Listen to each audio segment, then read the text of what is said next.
Sciatica nerve या फिर sciatica pain अक्सर के अपने जीवन काल में हमको कभी ना कभी दोस्तों होता है। ये एक मोटा नर्व होता है जो हमारे कमर से लेके पैरों में नीचे तक जाता है। ये अगर किसी कारण से कंप्रेस्ड होता है या फिर नर्व रूट में किसी भी तरीके का डिस्क बल्ज होकर उसको दबाता है या फिर किसी कारण से क्षतिग्रस्त हो जाता है तो दोस्तों बड़ा भयंकर दर्द हमको होता है। असहनीय इतना हो जाता है कभी कभी हमको सर्जरी तक फेस करना पड़ता है। दूसरा बात है कि वो जो पैर पे इस तरीके का दर्द जाता है, पैर का दोस्तों मांसपेशी है वो दर्द को सहते सहते इतना स्टिफ हो जाता है कि आगे चल के उसकी फ्लेक्सिबिलिटी बिल्कुल खत्म हो जाती है, मुड़ना ठीक से नहीं हो पाता है। अलग अलग तरीके से जैसे साइकिल में बैठना हो गया, बाइक में बैठना हो गया, कई बारी बेड पे चढ़ना, चेयर में बैठना, ये सब भी दोस्तों बड़ा कठिन हो जाता है।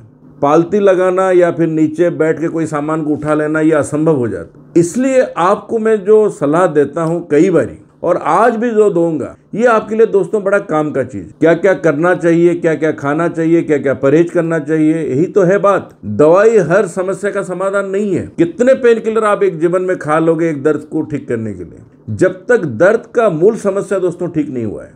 स्पाइन पे लगभग काम करते हुए 27-28 साल दोस्तों हो गया। मैंने यही पाया कि जिसने भी लोअर बैक को ठीक से देखभाल नहीं कर पाया, जिसका भी लोअर बैक ठीक नहीं रहा, खास करके L4, L5, L5, S1 ये सब में अगर डिस्क बल्जिंग हुआ, कैल्सिफिकेशन अलग अलग तरीके से हुआ, बायलेटरली हो या फिर एक साइड पे हो, अगर दबाव पड़ता है और मांसपेशी धीरे धीरे तनाव में आ जाता है और धीरे धीरे उसकी सहन शक्ति दोस्तों खत्म हो जाती है तो पेन को सहना हमारे लिए मुश्किल हो जाता है और सर्जरी टेबल पर जाना पड़ता है। तो एक बार देखो मैं दिखाता हूं कि साइटिका नर्व किस तरीके से कंप्रेस्ड होता है। ये एक फोटो देखिए दोस्तों, इसमें दिखाया गया है किस तरीके से जो कमर है हमारा वहां पे नर्व कंप्रेस्ड हो रहा है और ये देखिए एक साइड पे हिप और थाइज रेड कलर जो दिखाया गया इसका मतलब है कि दर्द वहां से होते हुए नीचे की तरफ दोस्तों जाता है। दूसरा एक फोटो ऐसा ही देखिए, ये फोटो भी आप लोग कई वीडियो में देखे होंगे। यहाँ पे देखिए दिखाया गया है ये जो डिस्क है ये बाहर निकल गया, हेरिनेटेड हो गया, स्लिप हो गया और यहाँ पे इसने दबाया तो ये कंप्रेशन के कारण ये नर्व रूट यहाँ पे कंप्रेस्ड हुआ और नीचे तक पूरा यहाँ तक दोस्तों चला आया जो आपका यहाँ पैर तक रेड कलर जो आप देख रहे हो। इस तरीके से पूरे का पूरा पैर अफेक्टेड हो जाता है, चलना घूमना बैठना उठना दोस्तों दुश्वार हो जाता है। एक लास्ट फोटो आप लोग को दिखाता हूँ, ये देखिए जो मोटा नर्व है जो रेड कलर से दिखाया गया है किस तरीके से वो अगर कंप्रेस्ड होता है तो आपका कमर से लेके हिप होते हुए नीचे की तरफ जाता है और इतना असहनीय पेन रहता है दोस्तों जो कभी कभी पेन किलर इंजेक्शन या फिर स्टेरॉइड इंजेक्शन से भी दोस्तों कम नहीं होता। तभी आपको मजबूरी में सर्जरी करना पड़ता है या फिर डॉक्टर सलाह देते हैं कि सर्जरी कर लीजिए। दोस्तों मैं कहना चाहूँगा कि 75% 80% तक अगर आप अफेक्टेड हो तो भी नेचुरल तरीके से आपका इलाज किया जा सकता है क्योंकि हम 7 थेरापी एक साथ में देते हैं। कई लोग मुझे पूछते हैं आप इलाज कैसे करते हैं। दोस्तों हम दवाई नहीं देते, दवाई अगर कोई चलता है उसको बंद कर दिया जाता है। कोई भी पेन किलर है ट्रीटमेंट के शुरुआती समय में पेन किलर खाना बंद कर दिया जाता है, तभी तो जानोगे कि थेरापी कैसे काम करता है। दवाई बंद करके थेरापी शुरू किया जाता है। 7 अलग अलग थेरापी है दोस्तों जिसमें एक्यूप्रेशर भी है, सूजक थेरापी भी है, काइनेसोलिक टेपिंग थेरापी भी है, मैनुअल थेरापी भी है, एक्सरसाइज थेरापी है, डाइट थेरापी है, कॉपिंग और वैक्यूम थेरापी भी है, आपका सिकाई थेरापी है। तो अलग अलग थेरापी दोस्तों है जिसके माध्यम से हम इस ट्रीटमेंट को आगे बढ़ाते हैं। साइड बाय साइड फिजियोथेरापी दोस्तों हेल्प करता है, यानी मल्टीपल थेरापीज देने के कारण चीजें ठीक होता है और धीरे धीरे फिर आप सर्जरी टेबल से बचते हो। सिर्फ बचते नहीं हो, एक आम जिंदगी फिर जी लेते हो जैसे 10-20 साल पहले जीते थे। और ऐसा संभव है क्योंकि हजारों मरीज पे ऐसा इलाज काम कर चुका है। 100 वीडियो तो मैं ऑलरेडी अपलोडेड है मेरे यूट्यूब चैनल में जो मरीज हमसे ठीक होते हैं। ये हो गया क्रिटिकल केस में। अगर आपका केस क्रिटिकल नहीं है, आप घर में बैठ के हमारी वीडियो देखते हो, मेरी लिखी हुई जो किताब है my health in my hand जिसमें फोटो के साथ सारा टिप्स दिया गया है घर में कैसे अपना जतन करोगे। 130 बीमारियों का इलाज दोस्तों मैं इस किताब में बताया हूँ। तो ये किताब को दोस्तों भी आप घर में रखिए। ये पार्ट 2 है, ऐसा ही पार्ट 1 भी है और दोनों किताब मिलके भी अंग्रेजी में भी है। My health in my hand ये किताब हमको एजुकेट करता है। इंटरनेशनल स्टैंडर्ड का किताब है और इसको ऑनलाइन भी मंगा सकते हैं और हमसे भी दोस्तों मंगा सकते हो। हजारों लाखों रुपया दोस्तों हम अपने पे खर्च करते हैं। दोनों किताब अगर मिला के भी लेते हो दोस्तों सिर्फ 4000 रुपया कॉस्ट है, 3999। याद रखिएगा, कंफ्यूज मत होइए।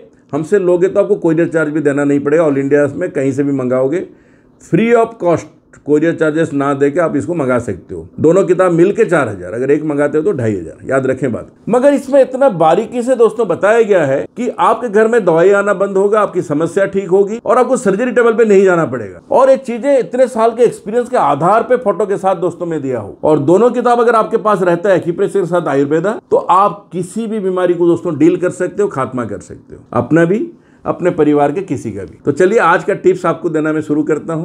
टिप्स में भी आप दोस्तों काम चला सकते हो। बहुत ज्यादा समस्या है, नोएडा जरूर आए, व्हाट्सएप करके अपना रिपोर्ट, MRI रिपोर्ट खास करके भेजें फिल्म के साथ 8826676303 में। टिप्स की तरफ ध्यान दीजिए, क्या क्या आपको करना चाहिए, क्या क्या नहीं करना चाहिए। आज से इसको मानना शुरू करो, आधी प्रॉब्लम इसी में सॉल्व हो जाएगी। पहली बात है दोस्तों, सफेद दिखने वाला कोई भी चीज यानी चीनी, नमक और सफेद आटा, ये सबसे बचिए। इवन अब सफेद चावल, जितना हो सके आप गुड़ का प्रयोग करें। नमक कम से कम कर दें या 0 सॉल्ट में आ जाइए। ऑयल 20-25% के अंदर ही रखिए। और साथ में आप कोशिश करें मल्टीपल ग्रेन्स आटा इस्तेमाल करने के लिए रोटी में। अगर चावल लेते हो, जो पहले जमाने के चावल होते थे ब्राउन राइस, उसका इस्तेमाल करिए। एकदम मक्खन वाली जो चावल होती है वो बहुत सेहतमंद नहीं है, ये बात को दोस्तों मानिएगा। इसके साथ साथ दोस्तों अननेसेसरी जो फैट हम खाते हैं, खास करके दोस्तों जो बटर वगैरह लेते हैं, उससे बचनी चाहिए। और अल्कोहल हमारी सूजन को जैसे बढ़ाता है, कैफीन दोस्तों सूजन को बढ़ाता है। सिगरेट वगैरह जो लोग लेते हैं, गुटखा वगैरह जो चबाते हैं, ये सब को छोड़ देनी चाहिए तुरंत अगर आपको इस तरीके की समस्या है, यानी सियाटिका पेन आपको होता है। भारी वजन आपको नहीं उठाना है और एक्सेसिव यानी जोरदार व्यायाम ना करें। ऐसी गतिविधियां जो पीठ और पैरों में कोई एक्सेस दबाव जो डालती है, ऐसा गतिविधियों से भी दोस्तों बचनी चाहिए। ज्यादा देर तक खड़े होकर रहना, बहुत ज्यादा एक्सरसाइज करके दौड़ना, चलना, ये सबको अवॉइड करनी चाहिए। लंबे समय तक एक स्थिति में दोस्तों बैठे रहना या खड़े रहना, खास करके किचन, ये मैं कई वीडियो में दोस्तों मना किया हूं कि आप लंबे समय तक अगर किचन में खड़े होते हो तो आपकी समस्या को कोई नहीं ठीक कर सकता। कमर में बेल्ट बांध के आधा घंटा 1 घंटा खड़े होकर आप किचन का काम करिए। साइड में स्टूल या चेयर रखें, थोड़ी देर के लिए उसमें बैठ लीजिए। देखा गया है जो लोग बर्तन मांजते हैं उस समय बहुत ज्यादा दबाव पड़ता है कमर में। अगर इससे आपको दर्द बढ़ती है तो कमर में बेल्ट बांध के ही बर्तन वगैरह मांजिए। अगर आपके पास कोई और सब्स्टिट्यूट है तो उसको अपनाइए, किसी और से करवाइए। और एक बात दोस्तों ध्यान रखिएगा, अगर मार्केट जाते हो, कोई सामान आपको तुरंत उठा के लेकर आनी है, ऐसा कोशिश करें कि किसी चीज में डाल के उसको खींच के लेके, आजकल तो ट्रॉली वगैरह भी मिल जाता है, आप उसको ना उठाएं। तीसरा और आखिरी बात जो दोस्तों प्रिकॉशंस के मामले में कहूंगा, कोई भी एक्सरसाइज पेन के समय में ना करें, अवॉइड करें, अवॉइड करें और अवॉइड करें। ब्रीदिंग एक्सरसाइज जरूर करनी चाहिए क्योंकि इससे स्ट्रेस और पेन दोनों घटता है। मैं आखिर में आपको अच्छी ब्रीदिंग कैसे करोगे बता भी दूंगा। अपना पीठ सीधा रखते हुए हमेशा उठना बैठना चाहिए। पीठ और पेट की मांसपेशियों को दोस्तों मजबूत करनी चाहिए, अगर मेजर आपको कोई प्रॉब्लम नहीं है तो, या फिर आप ठीक हो जाने के बाद ये सब करनी चाहिए। बैठते, खड़े होते और सोते समय सही मुद्रा बनाए रखना चाहिए। डबल जैसे आपका ये हो जाता है पिलो वगैरह, ये सब ना दे के सोएं। पीठ का अच्छे से देखभाल करें, यानी हल्का मसाज हो गया, स्टीम बाथ हो गया, सोना बाथ हो गया, आयुर्वेदिक जो मसाज वगैरह आता है उसका फायदा आप लोग को उठाना चाहिए। आसन और जीवन शैली में दोस्तों बदलाव करनी चाहिए। बैक सपोर्ट का इस्तेमाल करनी चाहिए। इसके साथ साथ आपको हल्की फुल्की व्यायाम यानी लाइट एक्सरसाइज हमेशा करनी चाहिए, मेजर एक्सरसाइज से बचनी चाहिए। और खान पीन में दोस्तों आपको क्या लेनी चाहिए, पहला तो जैसे मैंने बताता हूं कि रात में कम से कम 8 से 10 बादाम, 2 अखरोट, 1 या 2 अंजीर और 7-8 किशमिश, ये सबको भिगो के आप रख सकते हो और पूरे रात सुबह इसको चबा के खा लें, 1 गिलास दूध पी लें। अगर आपको डायबिटीज वगैरह है, ज्यादा भयंकर स्थिति है, तो फिर आप किशमिश वगैरह को अवॉइड कर सकते हैं।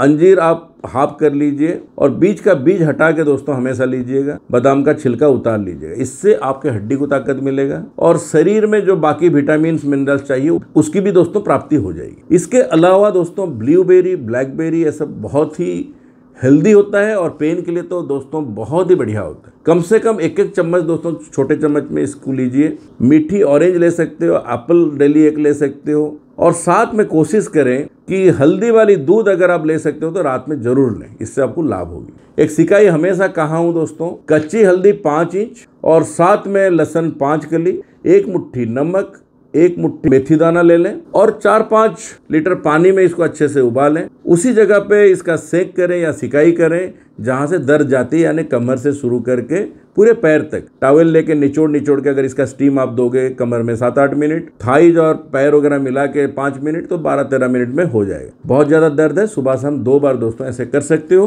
तो आपको घर में ही काफी आराम पड़ जाएगा। मगर सर्जरी के लिए अगर डॉक्टर कहा है तो आपको क्लिनिकल ट्रीटमेंट की जरूरत है। आप समय निकाल के जरूर आए, या फिर नियर बाय अगर कोई अच्छा जगह है वहां जरूर दिखाएं। प्रॉब्लम नहीं सॉल्व होता है दोस्तों, व्हाट्सएप करना ना भूलें और किताब जरूर रखो घर में। आज नहीं तो दोस्तों कल आपके काम में जरूर आएगा। इसी बात के साथ दोस्तों इस वीडियो की समाप्त करता हूं। यार दोस्त के बीच में शेयर करें। ऑथेंटिक वीडियो देखने के लिए मेरे साथ जुड़े रहें freedom from hospital. Thank you. जय हिंद, जय भारत।